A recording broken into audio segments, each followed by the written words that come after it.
Hello, welcome to Sephra's Pop Culture Channel. My name is Sephra, and this is my Pop Culture Channel. Anyways, I wanted to add on to my Dr. Sleep review because I didn't want yesterday's Dr. Sleep review to be like half an hour long because I know I can talk forever about all kinds of things.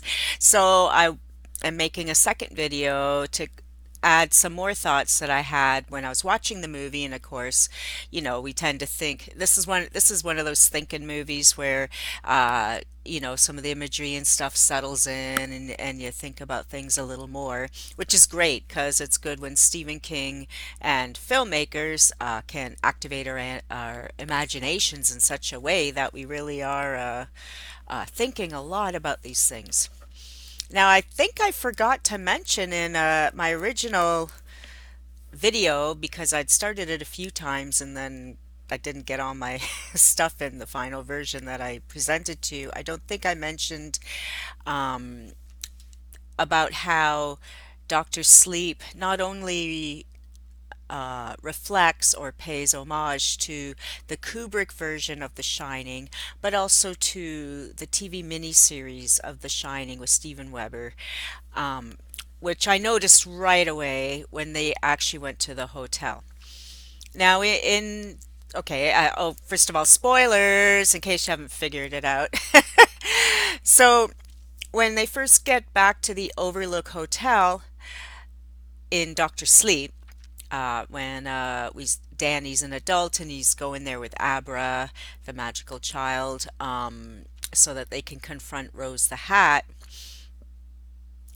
I noticed immediately that the hotel was more like the actual original Stanley Hotel than it was with Kubrick's version of what he imagined the Overlook to be, which was much larger, much more palatial, and so on. And then when you saw the mini series, the hotel wasn't as, much of a palace as we saw in Kubrick. And I do want to say I've been to the Stanley Hotel. I went I think it was about 4 years ago now. There's a horror writers retreat there, and I was so excited to go. And we spent, I think, 5 days up there, maybe it was four, in Denver, Colorado, at the Stanley Hotel. And it's all set up like the Overlook, and it is haunted. It's absolutely haunted. Go check it out. And I did realize the second I stepped into that hotel, even though the outside, looks like the Stanley in Kubrick's version, but the inside, it's small. I was like, wow, this is a very small, intimate place. And now I get why the miniseries was the way it was. And so, one of the things I noticed right away when Danny Torrance went in after he did all the boiler room stuff, but he went into the halls, that the glass doors at the end of the halls are right there. And that's how it is in the real Stanley Hotel. It's not doesn't go on for miles and miles, and there are those doors that lead out. And actually, I stayed at the lodge, which is beside the Stanley Hotel, and it's creepy too. um, but I spent a lot of time in the Stanley walking through the halls. And then the person who ran the retreat rented the actual room where Stephen King had written, well, got inspired. He only stayed at the Stanley one night with his wife Tabitha, but now people can rent the room. So the person who ran the retreat rented the room, and then people could buy time to actually write in the room for an hour. He put bids on and stuff. I didn't do that, but he did have open house party where we all could come in and check it out, see the creepy bathroom. So yeah, I totally get how this all went down. Anyway, so to go back to the movie, I did want to recognize, and that's why I want to make sure I made this second video, that the I was pleased to see that the Overlook Hotel in Doctor Sleep did look more like the original Stanley, and that's creepy enough. It didn't have to be a giant palace, just the regular hotel of the regular size was creepy. And then I believe the maze shots that we saw when Rose went into was it Abra's head? Anyways, she saw the maze, and the maze looked more like it did from the miniseries, I think. I think it did. Um, I don't remember the miniseries that well. But one of the things I liked about the Shining miniseries, and I guess because Stephen King had direct involvement with the miniseries, was that the flavor was more true to the book. The father was more true to the book than Jack Nicholson's over the top performance. Um, I always felt Jack Nicholson was miscast in The Shining, and I didn't really like him much as an actor when in 1980, I didn't really care. I mean, I saw him in Tommy, and he was like the creepy guy, and he's in some other stuff. I was, Little Shop of Horrors original, things like that. So, right away he already had been established as a bad guy or a crazy guy or a weirdo. And so the minute you saw him in the Kubrick movie, you knew he was going to go crazy, even though I'd read the book. It was my favorite book when I went to see the movie. And I already knew he was established as crazy. And so there was nowhere for him to go, right? Whereas in the miniseries, dad's dad, and he does start off as regular dad. And then, as some people have pointed out in reviews over the years, I mean, since Doctor Sleep, but people have pointed it out again how The Shining really is a book about The Shining, like the boy who has The Shining, his connection with Halloran, Halloran, the dude in Florida, well, the old caretaker who ran away to Florida. Um, and then, the Kubrick version made it more of a Jack Nicholson going crazy, battling the booze kind of story, which it is on some levels, absolutely. But I felt like Dr. Sleep brought back more of the children with this ability, this magic, this, uh, whether it's telekinesis or seeing the future, whatever the skill is that they have, the shining, the ability to talk to people. Oh, stop. Don't you love getting spam calls in the middle of a video? Anyways, so I just wanted to recognize and attribute that. Yes, I noticed.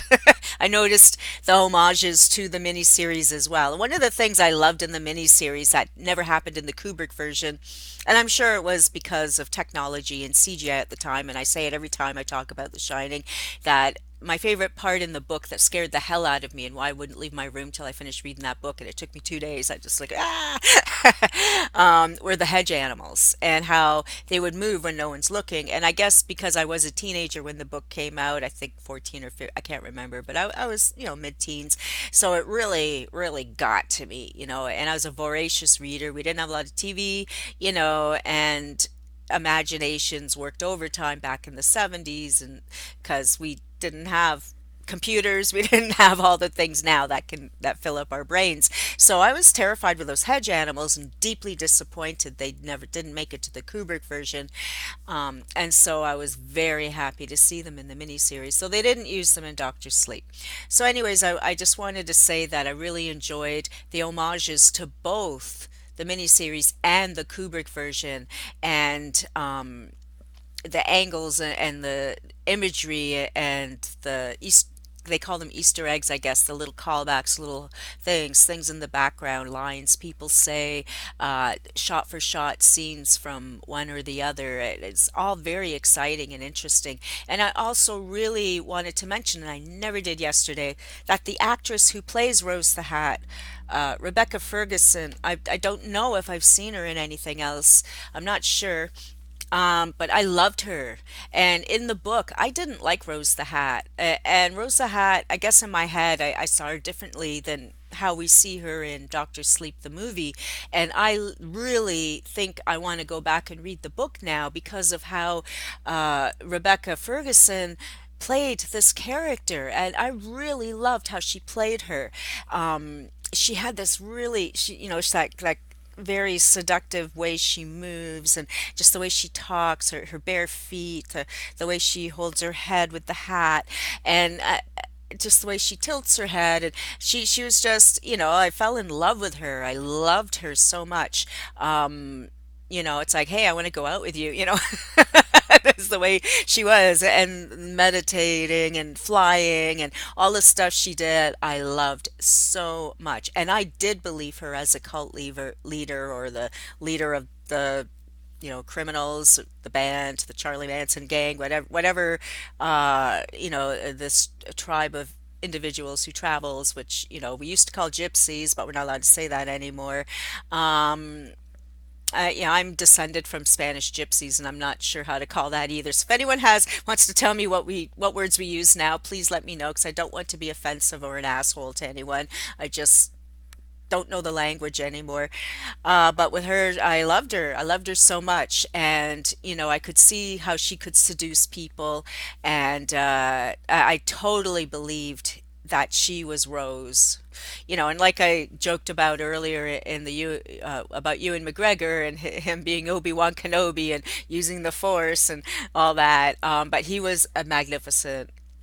Ooh, he was great. And the little girl who played Abra, oh my God, she was lovely, absolutely lovely. Who was she? Is it? No. How come she's not in here? Hello, she's like a main character. Did I already pass her?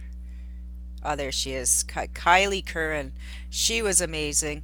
And Emily Ann Lind, the little blonde girl, I think that's her. They call her Snakebite.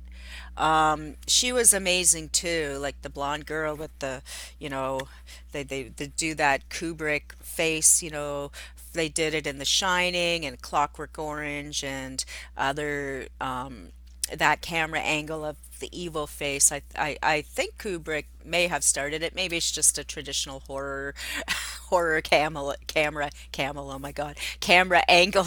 I'm not sure. Oh, and the guy who played Dick Halloran, Carl Lumbly, he was good too. They were all excellent. I did not think anyone in that movie did a bad job. Everyone was right on the bat. Billy, the AA people, everyone. Oh, but one funny thing that Dorian pointed out, my son, who I saw the movie with, who's almost 30, um, he said they made a big deal about when Danny moved into that place, not to make noise. You can't make noise. And he said they made this big deal about how he can't make noise. And he said, meanwhile, he's there for 8 years. And like, why didn't he ever move? And I'm like, I don't know. And then he also said, and he made a lot of noise, like when that room shifted and things are flying and the blackboard and the this and the that. And he said, I kept waiting for the landlady to come up and tell him to stop making noise. But he said they didn't have the payoff when she made that very bold statement.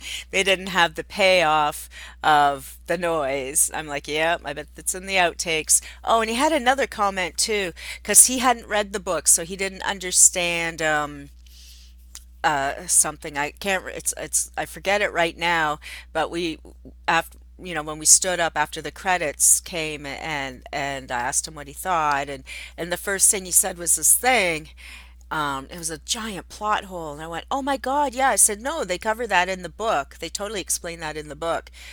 And he's like, well, they didn't explain it to us. I can't remember. I think it was something to do with the steam. I can't remember. And I should ask him and then redo this video. And then so we had a big joke about how it'll be in the outtakes, and we have this joke because we often find when we watch outtakes from movies that why we get confused in the movie is because in the editing process they take out that one pivotal scene that explained it all. So I said it's gonna be in there. We'll see it in the outtakes and laugh. And this happened in The End, the movie The End, James Franco and all those crazy guys. And I remember we watched that movie, but we were super confused about something. And then when we watched the outtakes, because I gave it to him for Christmas and we watched it on the DVD thing. So we watched the outtakes and it was like, oh my God, that scene, they cut out the one scene that explained the whole reason why all this was happening and all that. It's like, why would they cut out the main exposition scene? But this happens all the time. And even in, I can't remember if it was The Force Awakens or I think it was The Last Jedi. There's also a scene cut where it's like, you know what, leaving that in, it's only a minute. It's already like a 9-hour movie. that would have explained so much, you know.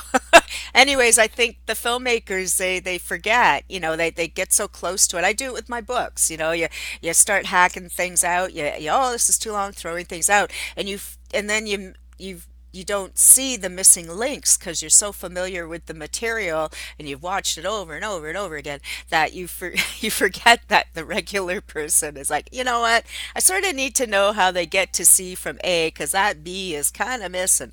Anyway, so there was something about that in Doctor Sleep, and I'm sure some of you will notice if you haven't read the book.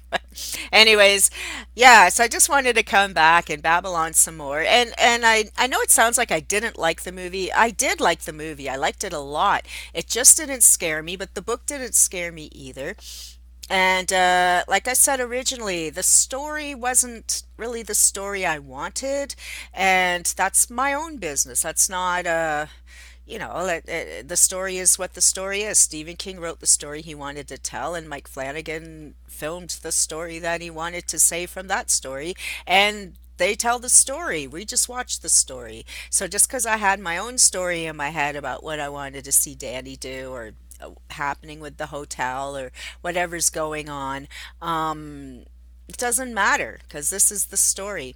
And I think maybe one of the things about the travelers traveling all the time, and I really liked the aerial of seeing all the trucks going from place to place and all that. That was cool. Um, I think part of that is just the nihilism of randomness. And because I really don't think, in at least in the movie, and I don't remember from the book, if there actually was a point. Why did Rose want all this steam? Was she going for world domination? I don't think she's going for anything. I think she just wanted to have fun and control the people that her family, right? Like family, as in, you know, cult family. But I'm not sure she had higher aspirations for anything. And if she did, we don't know, and we'll never know. And, you know, as Dorian said, and which was my feeling from when I read the book and from the movie, is that the story would have been just fine with Danny growing up, uh, connecting with Abra and connecting with other people with the Force or the Shinnin from The Simpsons. And all that wonderful magical stuff. And it's almost like the whole Rosa Hat and all her gang um, just make the story longer, but not necessarily like it gave them a battle to have, but it still isn't clear what the stakes were. You know, they wanted Abra obviously because she had really good steam, and then what? What are they doing? Like they just drink it and then go on to another day. You know, this is the issues I had with it. But anyways, maybe I'm missing the point, and maybe you know, like what I'm missing, what I'm not seeing. So yeah, leave your comments, please. I love it when people comment, even if you just message me or email me. Some people do that too if they don't want to comment directly on my comment page. But let me know, what'd you think? Did you like Dr. Sleep? Did you like all the little homages to the movie and the miniseries and so on? Okay, bye for now. Thank you for watching.